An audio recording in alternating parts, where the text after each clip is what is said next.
आपकी आवाज़ की टीम का सफ़र बिहार के चुनाव में बिहार की ज़मीं पर है और आज चर्चा करेंगे आपसे बिहार के सुशासन बाबू के उस काल की, उस स्वर्णिम काल से लेके आज तक के सफ़र की। जब कहा जाता था, पहले एक छोटी सी बात शेयर कर दूँ। 2012 में नीतीश कुमार मुख्यमंत्री जब थे 2012 में बिहार के, उन्होंने पाकिस्तान का दौरा किया था और पाकिस्तान की दीवारों में एक नारा लिखा गया था। वो नारा था, भारत के भविष्य के प्रधानमंत्री नीतीश कुमार जिंदाबाद। जी, भारत के प्रधानमंत्री के रूप में, भविष्य के प्रधानमंत्री के रूप में देखे जा रहे नीतीश कुमार किस प्रकार से केवल बिहार की राजनीति तक सीमित रह गए और आज उनके लिए नारा दिया जा रहा है जो विपक्ष कह रहा है। हालांकि ये नारा विवादित है,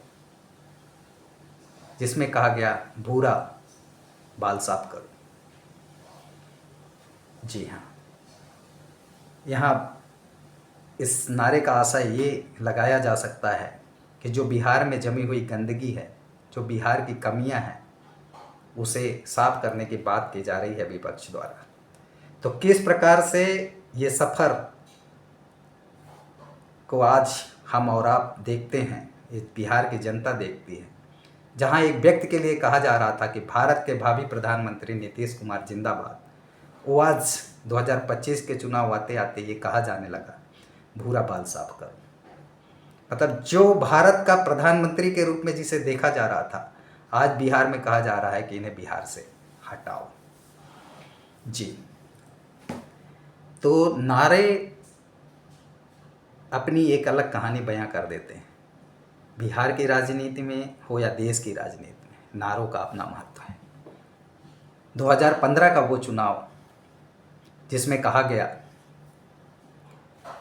बिहार में बहार हो नीतीश कुमार हो। जी, इसमें कॉन्फिडेंस था नीतीश कुमार के लिए। ये महागठबंधन ये चुनाव लड़ रहा था, जिसमें आरजेडी, जेडीयू और कांग्रेस मिलके ये चुनाव लड़ रहे थे, जिसमें कहा गया बिहार में बहार हो नीतीश कुमार। बिहार की जनता ने भर भर के वोट दिया और महागठबंधन की सरकार भी बनी थी, जिसमें जेडीयू से ज़्यादा आरजेडी को सीटें मिली थी, लेकिन आरजेडी ने जेडीयू के मुख्यमंत्री नीतीश कुमार को समर्थन दे के मुख्यमंत्री बनाया था। उसी चुनाव में एक और नारा दिया गया था, 7 निश्चय बिहार की पहचान। 7 निश्चय किए थे। उस समय नीतीश कुमार के बारे में कहा जाता था कि ये विकास के लिए अग्रणी हैं, विकास की बात करते हैं, विकास का काम करते हैं, मूल मुद्दों पे टिके रहते हैं, जिसमें स्कूल, अस्पताल, बिजली, पानी, सड़क, महिलाओं के लिए सुविधाएं, आरक्षण, इन सारी बातों का जिक्र था। तो 7 निश्चय बिहार की पहचान का नारा दिया गया था। वहीं आरजेडी का एक और नारा बहुत तेज़ी से बढ़ रहा था, लालटेन जलाओ बिहार बचाओ। तो उस समय सुशासन की बात हो रही थी। सुशासन बाबू नीतीश कुमार का परचम लहरा रहा था, न केवल बिहार में, देश दुनिया में। दूसरे राष्ट्रों में जब नीतीश कुमार गए तो उन्हें भावी प्रधानमंत्री के रूप में देखा गया।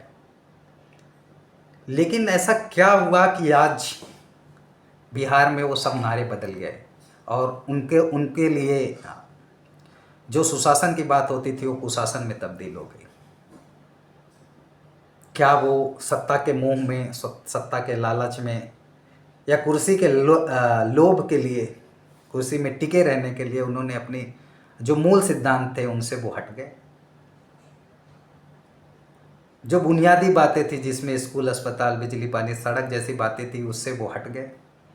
बिहार में बेरोजगारी अपने चरम पे है, महिला अत्याचार अपने चरम पे है। बिहार में अपराध के बारे में तो पूरी दुनिया में प्रसिद्ध है कि बिहार में अपराध कितना है। क्या सुशासन बाबू ने सुशासन न करके बिहार कुर्सी पे केंद्रित रहने के लिए किसी प्रकार से जोड़ तोड़ की सत्ता में बने रहने के लिए अपने नैतिक मूल्यों से, या जो जितना वो कहते थे उससे उन्होंने समझौता कर लिया? आगे बढ़ते हैं। 2015, 2020, 2020 में भी नारा दिया गया, लेकिन सरकार के सहयोगी बदल चुके थे। सरकार के सहयोगी इसलिए बदल गए क्योंकि 2020 का चुनाव नीतीश कुमार लड़ रहे थे भारतीय जनता पार्टी के साथ मिलकर, और नारा दिया गया, क्यों करें विचार जब है नीतीश कुमार, क्यों करें विचार जब है नीतीश कुमार। इसमें आरजेडी ने पलटवार किया था इस नारे का, और नारा दिया था आरजेडी ने, हमने कर लिया विचार 2020 में तेजस्वी सरकार। तो नारों से वहाँ विश्वास दिखता है, आरजेडी का आत्मविश्वास दिखा कि वो सरकार बनाने के बहुत करीब थे, सीटें भी अच्छी उन्हें मिली, लेकिन सरकार नहीं बना पाए। नीतीश कुमार एक बार फिर 2020 में सरकार बनाने में कामयाब रहे, लेकिन उनका जो ग्राफ है वो इस बार थोड़ा जनता के भरोसे में 2020 से 2025 के बीच में वो शायद नहीं उतर पाए, और इस बार वो जलवा बिहार की सड़कों में नहीं दिख रहा है जो 2015 और 2020 में नीतीश कुमार के लिए देखा जा रहा था। इस चुनाव में एक और एंट्री हुई है प्रशांत किशोर की। प्रशांत किशोर बड़े बड़े दावे कर रहे हैं, जमीन पे ऐसी कोई हलचल या चर्चा नहीं दिख रही, क्योंकि जब हमारे राजनीतिक टीम के लोग जब बात करते हैं जाके बिहार की जनता से, तो वहाँ ऐसा कुछ भी नहीं दिख रहा है जो कि रील्स में, वीडियोस में देखने को मिल रहा है। वो अभी तक कोई एक बड़ा नारा भी नहीं दे पाए हैं, जबकि 2025 के चुनाव में नीतीश कुमार ने एक अपना नारा दे दिया है, 25 से 30 फिर से नीतीश। वहीं तेजस्वी के लिए भी एक नारा जो सड़कों में है, जो आम जन के मुंह में है, हमने कर लिया विचार फिर से, या 25 में तेजस्वी सरकार, हमने कर लिया विचार 2025 में तेजस्वी सरकार। लेकिन अन्य पार्टियों के लिए अभी ऐसा कोई नारा दिख नहीं रहा है। साफ है कि लड़ाई में तेजस्वी सरकार सबसे आगे अभी दिख रही है।